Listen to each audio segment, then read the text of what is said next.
The cabin by the lake. Where time never passes, the lake was hidden deep in the forest, where paths grew faint and even the birds refused to sing. Its waters were black and motionless, a mirror that reflected nothing of the world above. Few knew of its existence, and fewer still dared to approach. But those who did always found the same thing waiting: a cabin, crooked and silent, standing on the shore as if it had been there forever. The group of friends stumbled upon it by chance. The sun was setting, staining the horizon in shades of dying red, and they were tired from a day of wandering. To them, the cabin seemed harmless, just another relic abandoned by time.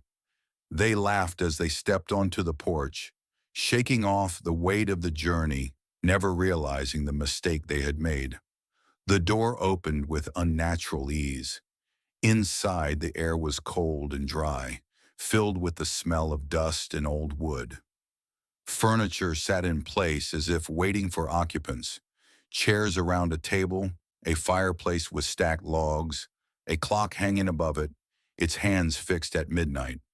Cobwebs stretched across the corners, yet nothing felt decayed. It was as though the cabin existed outside the reach of years. At first, the friends welcomed the discovery. They unpacked, lit a lantern, and explored each room. But soon they noticed how strange the light behaved. The flame burned steadily, but it cast no warmth, and the shadows it produced bent unnaturally along the walls. Outside, the lake absorbed the last traces of sunlight until it became a perfect void, swallowing the reflection of the world.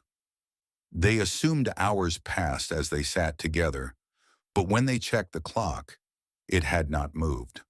Their watches showed the same time as when they had arrived: midnight.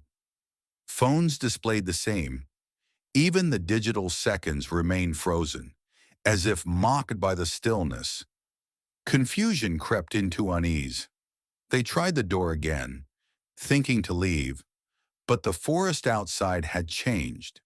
The path they had followed no longer existed. The trees leaned closer, their trunks twisting unnaturally, and no matter which way they looked, the lake's black waters stretched endlessly, circling the cabin like a moat. Inside, the atmosphere grew heavier. The air pressed down on their lungs, the silence thick as if the cabin itself were listening. Their stomachs never growled, their throats never dried, but exhaustion gnawed at their minds. They felt the weight of hours without the passage of time, the unbearable contradiction of bodies that did not change and thoughts that unraveled. The first sign of something darker came when one of them peered out the window. On the surface of the lake, reflections appeared, but they were not of the forest nor of the cabin. They were of the group itself.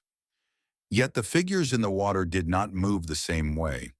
They twitched, delayed, or sometimes moved ahead of reality, breaking the rules of mirrors. Their eyes were black voids, their mouths twitching into expressions the real faces did not wear. Terror grew silently.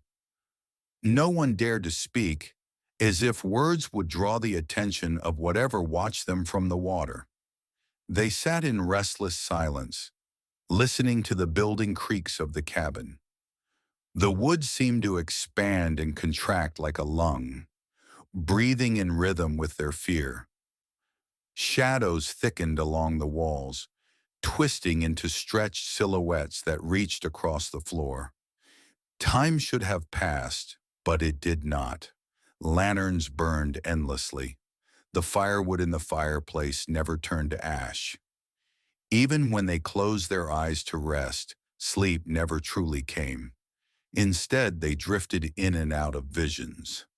Endless forests where the cabin appeared again and again, each door opening to reveal another copy of the same room, another group of their own reflections staring back.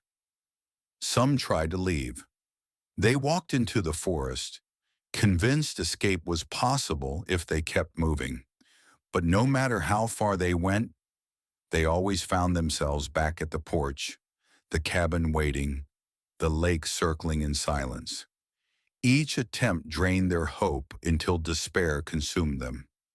Others grew transfixed by the lake. They stood at the edge for hours staring at their mirrored selves.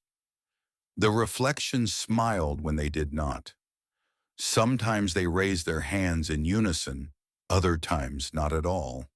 And then, one by one, the reflections began to linger after the originals had moved away, remaining at the shore, staring, waiting.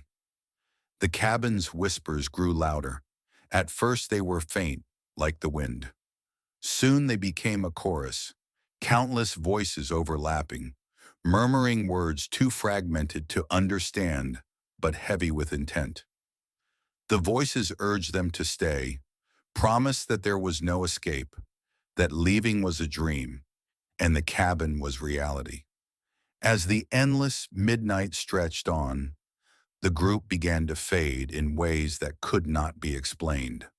Their skin grew pale, their features indistinct, their movements sluggish. They were not aging, not starving, but